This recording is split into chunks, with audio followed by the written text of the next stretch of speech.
Hello, how you doing? Thank you for looking in on my video, and welcome to all the new subscribers. I'm very grateful to you subscribing, and thank you so much. So my purpose for doing my channel really and truthfully was to try and explain what it was like to work in probation, but also to try and get people to think about what are the causes of crime, and to find out what causes of crimes, how crimes occur, and how people start offending by looking at their life stories. So I've kind of done this and often tell people's life stories about how they started offending. And my aim, truthfully, is to try and encourage people to think about the causes of crime and how can we, as a society, be a bit kinder towards each other and stop crimes occurring in the first place. Stop people becoming offenders in the first place. Because, to be honest with you, the prisons are full and they don't necessarily stop people offending. And the one thing victims want is to help ensure that other people don't become victims.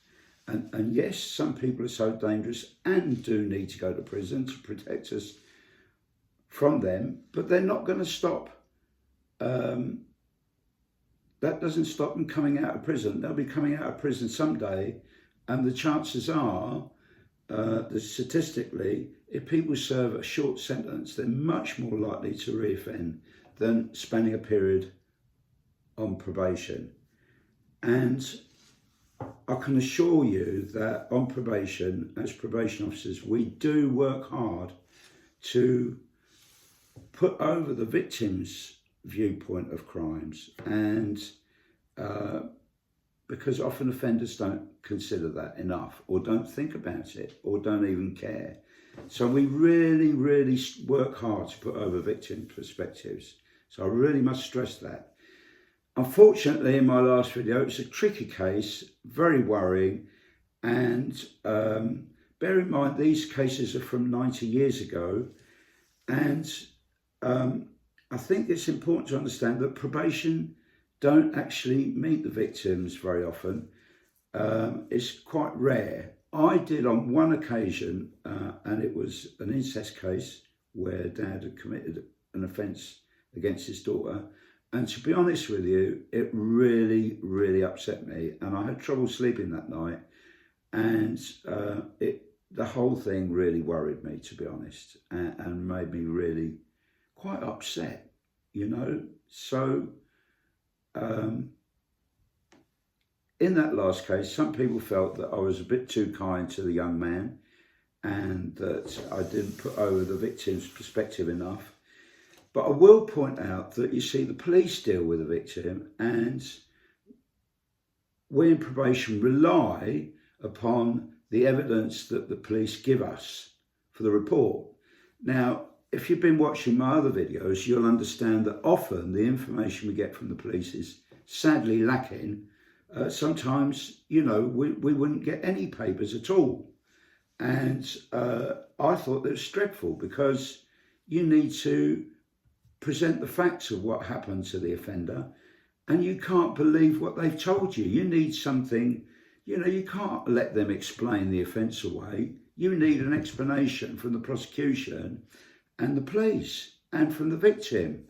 Now, fair comment, I think that victims do need much more support in society, and I would really ask for that and champion that.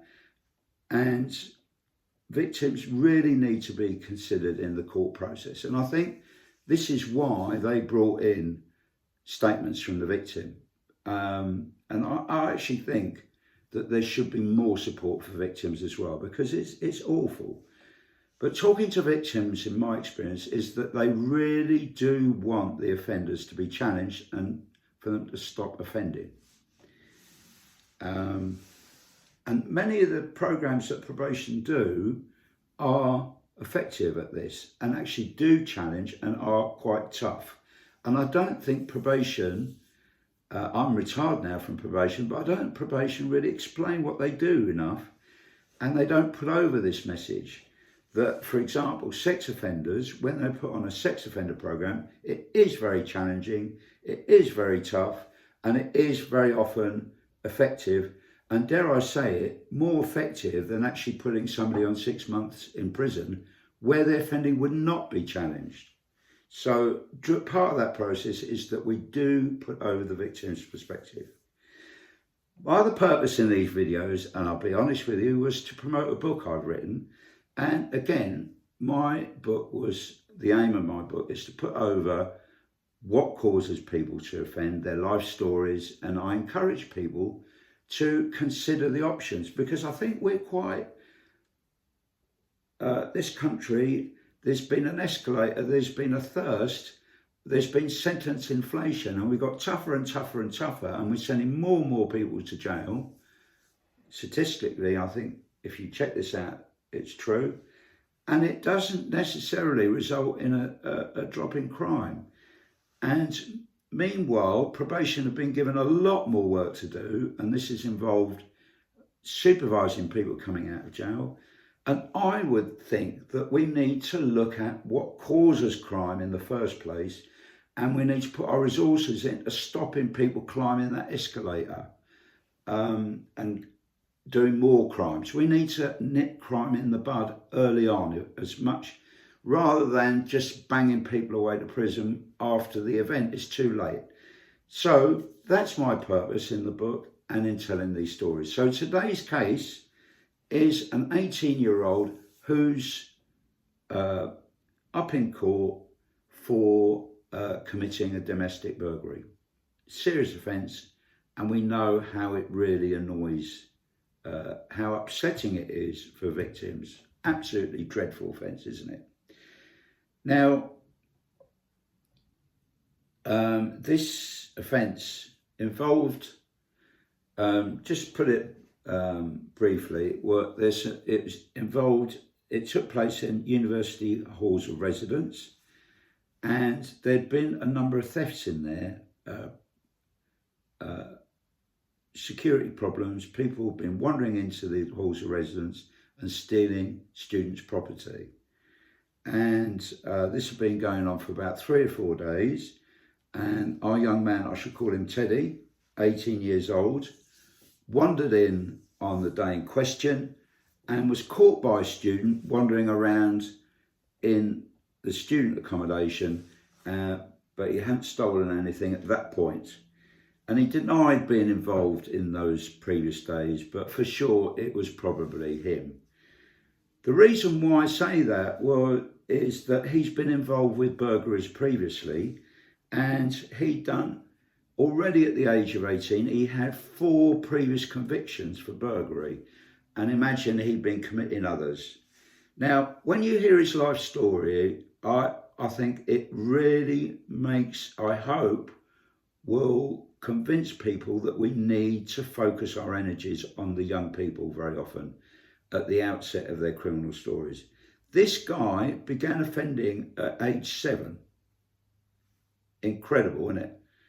Age 7, he started truanting from primary school and hanging around, breaking into garden sheds.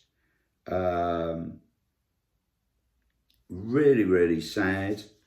And he began offending age 7, and he was truanting a lot.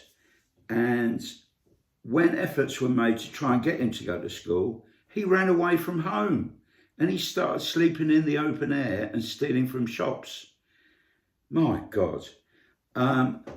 Again, efforts were made when he was put in the new intake to go into secondary school. He only lasted in secondary school for 4 weeks, right?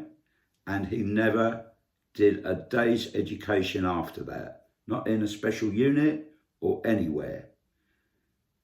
Terrible, you know, at that point, we really needed to get grip of this guy, but it didn't happen, all right? So he starts associating with older kids, breaking into sheds, breaking into cars. He starts taking drugs aged 11 and 12. By age 13, he's on the highly addictive crack cocaine, He's committing burglaries with older friends. He was caught on one occasion put in secure accommodation, didn't stop him. And then he was sent to young offender institution. I think he associated with more criminals and possibly came out a more sophisticated criminal. And the thing that I discovered as well was at some point he'd been placed on probation and community service. At the time we called it a combination order. There was no record of that on the previous convictions. And as in my other talks, quite often the record of previous convictions that the prosecution had from the police were inaccurate and not up to date. And what a disservice to the victims of that crime. Yes? And can you imagine my frustration as well? And he'd been breached of that combination order. He didn't even attend once. And no record of it before the court. He didn't even attend once. And we organised for a warrant to be issued for his arrest, immediate arrest, and it was never executed. You know, what's going on? And that only came up because I did a conscientious stop and did some double checking around the office and consulted. And why wasn't it on the record of convictions? Why didn't the police execute the warrant? You know, and what a disservice, may I add, to the victims of that original offence that he did nothing. So the outcome of the case in my court report was, given that he was in breach and not being addressed, I couldn't propose anything apart from custody. And long term, I think, you know, a lot of work needed to be done with this young man and to get him sorted. But I'm really using this case to illustrate that we really need to intervene early on.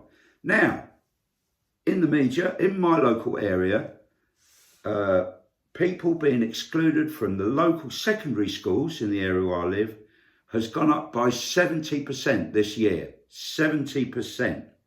Now, probation officers will tell you, anecdotal evidence and statistical evidence is that the younger people start offending, the harder it is to get them to stop. And the higher the risk of them re-offending, the younger people start offending. So if somebody comes before you and they start offending at 7, the risk of them re-offending is exceptionally high. Exceptionally high. And it really worries me that so many people are being excluded from school. And I heard on the news that exclusions from primary schools have gone up enormously. Very worrying indeed, because unless these people we get a grip of this situation, the chances are they're going to be on that pathway like this young man, Teddy, who ended up, he's just going to be in jail for most of his life, isn't he? So I'm quite passionate about this. So please do look out for my book. There are details on YouTube. Thank you so much for looking in. And I hope it makes sense what I'm saying. And just a little thought as well is that a lot more work's being put towards the prisons and probation, and meanwhile resources have been cut. So you've got probation supervising an awful lot of people coming out of jail now that we didn't used to, and no additional resources have been given. But anyway, I've been retired for over 10 years now, and I'm 69 years old, and actually I've been self-employed in recent years, and I actually work with adults with learning disabilities, and I actually work with people with dementia. And although I don't make a huge living out of it, it gives me a great deal of pleasure to do this work and to help others. So that's my mission, is really to help others. I think we need to be kinder in the world. I think we need to be kinder towards victims and more supportive. And we need to really invest time and effort in sorting out youngsters that go off the rails. Anyway, many thanks, and keep smiling, and all the very best to you. Cheers now. Bye-bye.